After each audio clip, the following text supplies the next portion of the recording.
You've heard it here. There's been a lot of talk this election season about the unpopularity of both candidates. And many voters talk about writing in someone who was eliminated in the primaries or who never ran in the first place. Some even saying that they want to write in the celebrity name or maybe even their own name.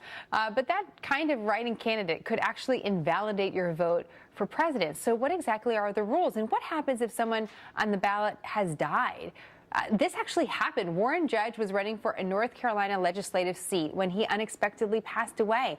Now, if he were to win after tomorrow's vote, the local Democratic Party will determine who fills that seat. I mean, it's fascinating to think about all the different scenarios. Jerry Goldfeder is an election law professor at Fordham University, author of Modern Election Law. So he's the person to talk to. We know if we're going to break the law if we talk to you, Jerry. So this case in North Carolina, someone passes away in the process. They can't take their name off the ballot. That's right. It's too late. So in North Carolina, you could legally vote for someone who is dead. That's right. And what would happen? That dead person can win. And if the dead person wins, that means if it's a Democrat, then the Democratic Party leaders, if it's a Republican, the Republican Party leaders, they pick a substitute.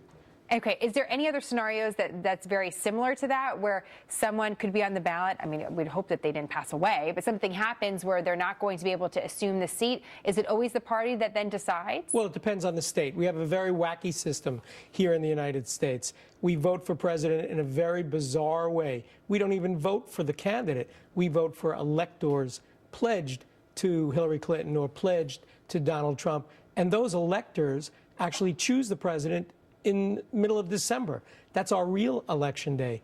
And every state has its own election laws. Admittedly, I forget about that. That's why we talk about electoral votes. That's right. That's exactly right. So the reason why I wanted to talk to you today is I saw an article in the Houston Chronicle just last week of someone who wanted to vote for Willie Nelson. And there was a discussion on social media that Willie Nelson is a national treasure, but he is not running for president.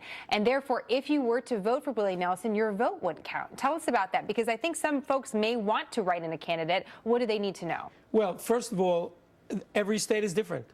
Every state is different with regard to voter registration rules, ID rules, whether you can even write in. There are some states that prohibit you from writing in anybody, and the Supreme Court of the United States has said that's fine. And there are some states where if you write in somebody's name for president, it only counts if that person has registered as a candidate for president of the United States. So Governor Kasich in Ohio, he didn't vote for Trump.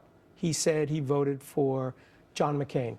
But John McCain is running for re-election for the United States Senate in Arizona. He didn't register as a candidate for president of the United States in Ohio.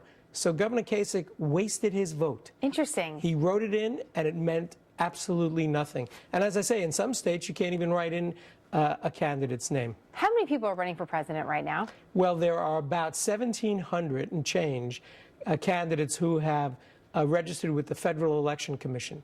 But that doesn't mean they're all on the ballot in your state, because every state has different rules about how to get on the ballot, how to run for president. So you can go into the ballot tomorrow, you can go into the voting booth tomorrow, and you'll see some people's names who you've never heard of.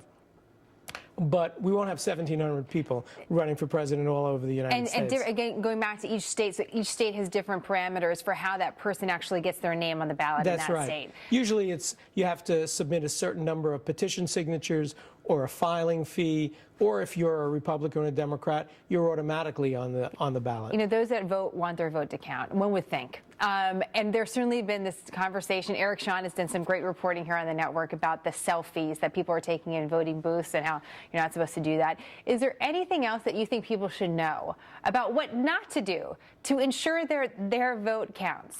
You have to make sure that when you go in, you follow the instructions. If it says fill in this box, fill in the box. If it says make a check, make a check. If it's pulling a lever, do it right. Look at the instructions and make sure before you submit the ballot that it says exactly what you want it to say.